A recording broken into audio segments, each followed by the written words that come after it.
네, 오늘은 하이브 존버에 대해서 좀 이야기를 좀 나눠볼까 합니다.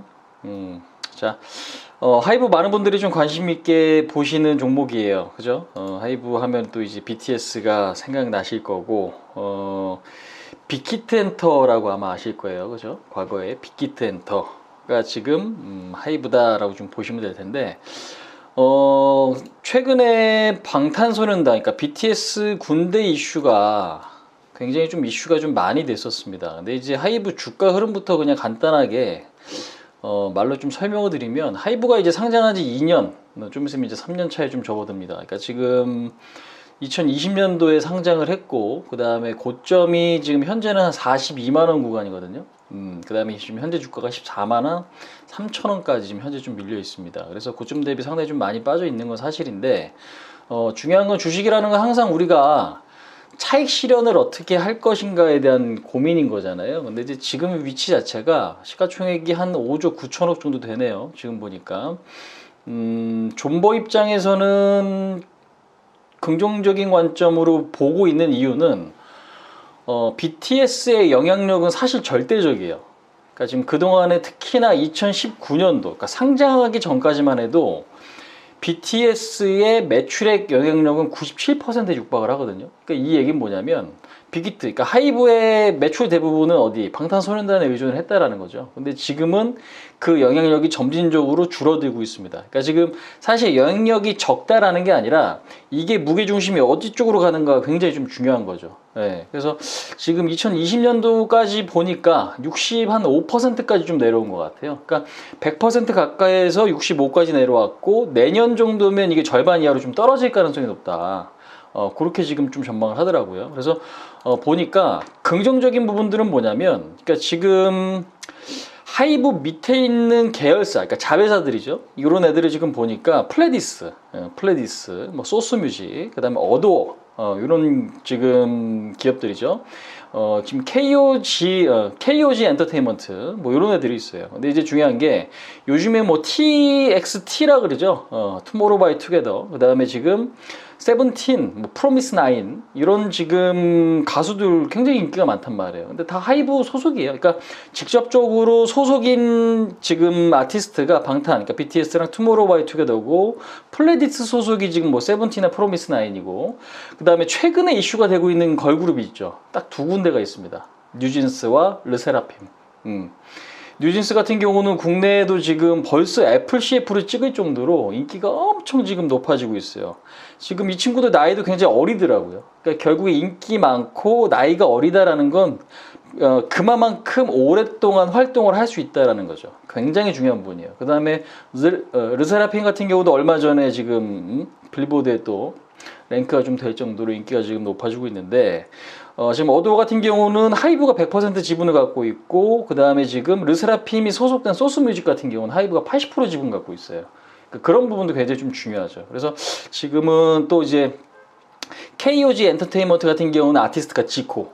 예, 지코 같은 경우는 요즘에 이제 뭐 세핑이라는 노래로 굉장히 좀 유명하죠. 그래서 원래 좀 유명했었던 아티스트였기도 하고, 그 다음에 지금 미국 쪽에는 뭐 저스틴 비버, 그죠?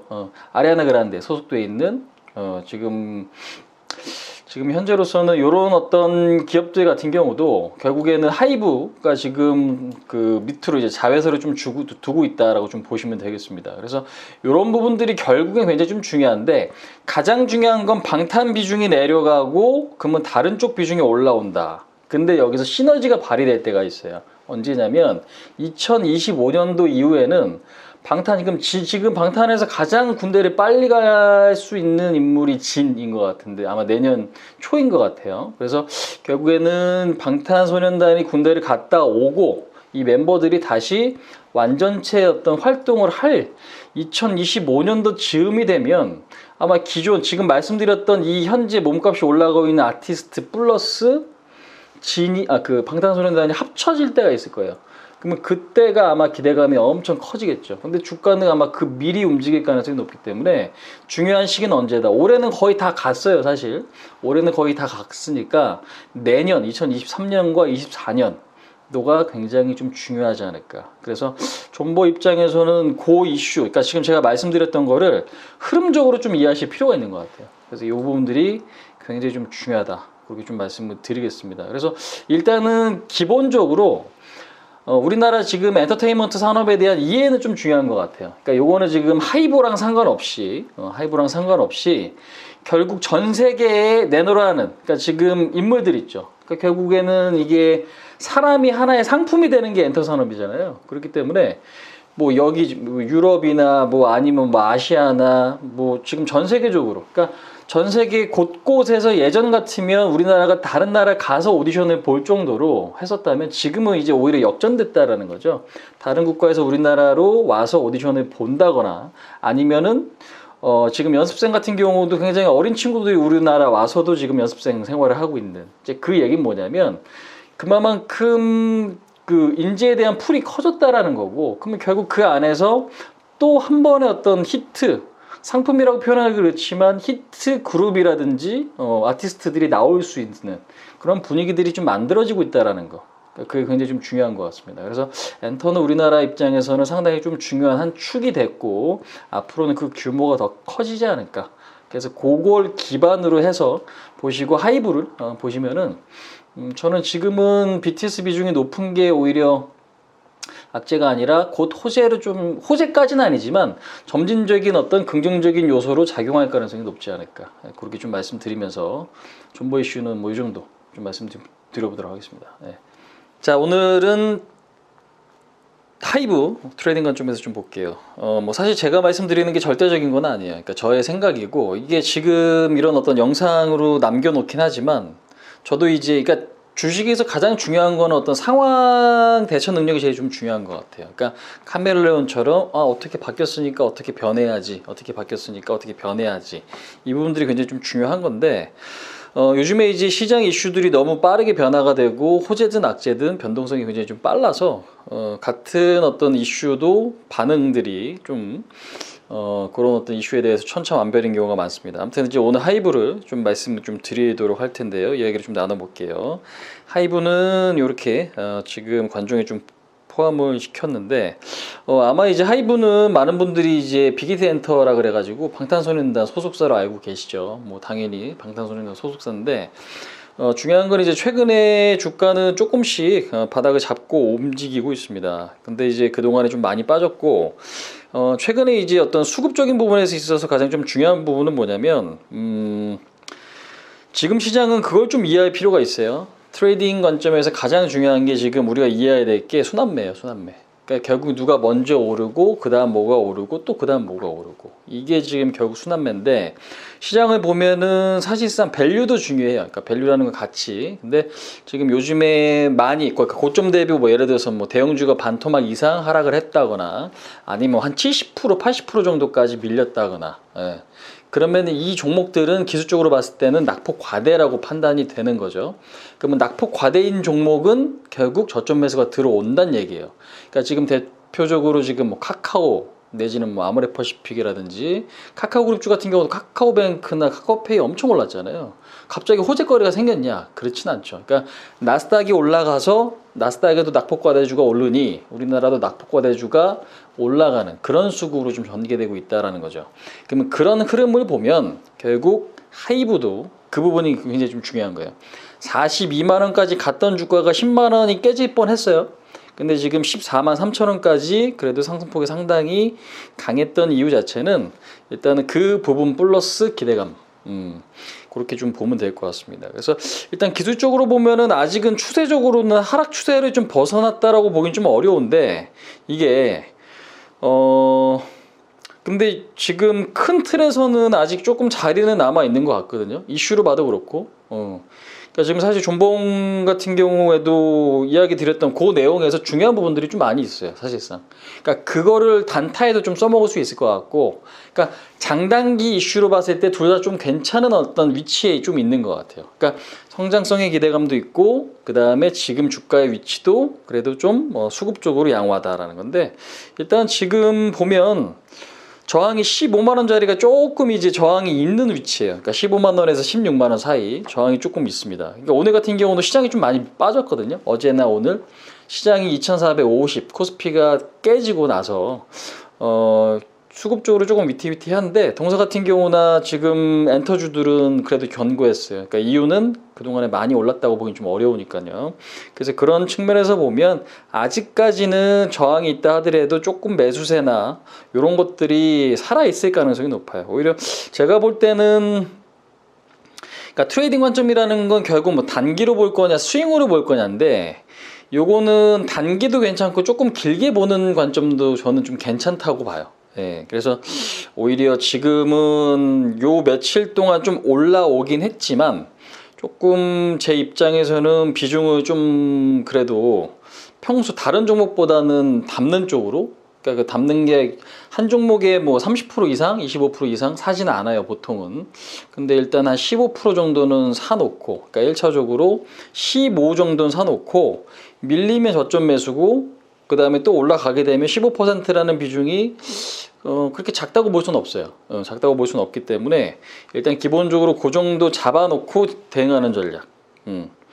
그게 조금 좋은 것 같아요. 그래서 단기적으로 상승을 했으니까 조정 가능성이 있긴 해도 일단은 큰 그림에서는 20만 원짜리가 지금은 18만 원 5천 원에서 20만 원짜리가 저항대가 좀 세거든요.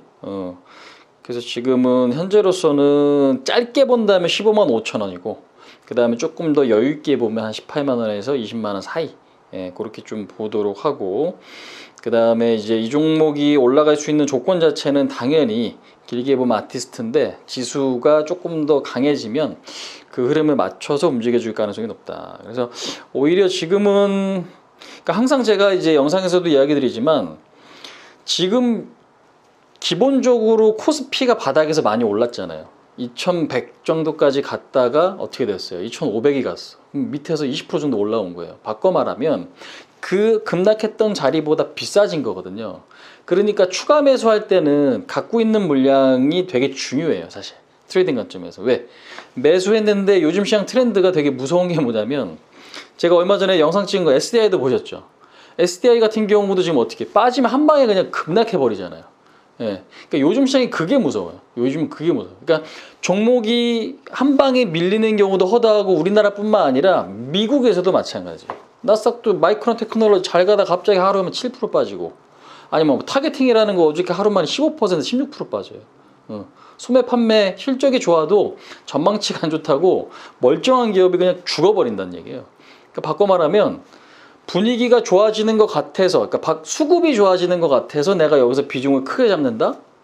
자칫 잘못해서 악재가 나올 경우는 크게 밀릴 수 있는 거지. 예. 그러니까 저는 그게 조금 신경 쓰이는 시장이에요, 사실. 그래서 요거는 하이브랑 상관없이 어차피 지수를 먼저 보고 종목을 보는 거기 때문에 그런 측면에서 보면은 지금은 그것만 좀 조심하면 그래도 하이브는 시장이 올라올 때는 그래도 같이 올라주는 이전과는 좀 다르게 한 1, 2년 동안 특히나 한 1년 동안은 굉장히 힘들었는데 이제는 시장이 올라가면 같이 가지고 빠질 때도 물론 빠질 수 있겠지만 그래도 어떤 재료에 의해서 좋아질 수 있을 만한 위치인 것 같다. 그래서 일단은 이야기 드린 대로 15% 정도는 기본 물량을 잡고 더 빠지든지 이런 흐름이 나타나면 더 살 생각을 하되 물량이 만약에 내가 너무 크다. 그러니까 저 같은 경우는 만약에 지금 한 30만 원에 30% 물려 있다. 그럼 추가 매수는 아직은 아닌 것 같아. 그러니까 이유는 방금 설명드린 그대로예요. 30만 원이면 아직까지 반토막이잖아요. 그러면 반토막인데 30%만큼 더 사봐야 마이너스가 얼마? 25%밖에 안 줄어들어요. 근데 25% 마이너스면 상한가 한 방 간다고 이게 본전이긴 해도 상한가 가입 수 있는 종목은 아니잖아요. 꾸준하게 올라가긴 하지만. 그죠? 근데 60%라는 비중이 거의 몰빵이나 다름없기 때문에 요즘엔 그게 제일 어려운 것 같아요. 많이 물려 있으신 분들이 비중 설정을 어떻게 하는가가 제일 중요하기 때문에. 근데 시장이 올라온 자리이기 때문에 일단은 놓쳤다라고 생각을 하시고 흐름을 보는 게 지금 일단 첫 번째인 것 같다. 그래서 그게 가장 좀 중요하다라는 말씀을 좀 드립니다. 그래서 저항 자리는 15만 5천 원에서 16만 원짜리가 1차, 그 다음에 18만 원, 20만 원 그 사이. 근데 20만 원 넘어가면 어차피 추세는 바뀔 것 같고 지금 큰 추세는 조금씩은 저는 바닥을 좀 잡아가는 게 아닌가 그렇게 좀 생각을 하고 있고 이유는 차트에서 볼 수 있는 부분들도 있기는 있겠지만 존버랑 합쳐서 이슈는 왜 아티스트의 인기가 어떻게 서서히 지금 높아지고 있고 BTS 지분이 조금 줄어들어 가고 있다라는 게 가장 그래도 하이브는 긍정적인 요인일 수 있지 않나 그렇게 좀 보겠습니다. 그래서 기술적으로는 뭐 그렇게 좀 말씀을 좀 드리고 트레이딩 관점에서도 그렇게 좀 보도록 할게요.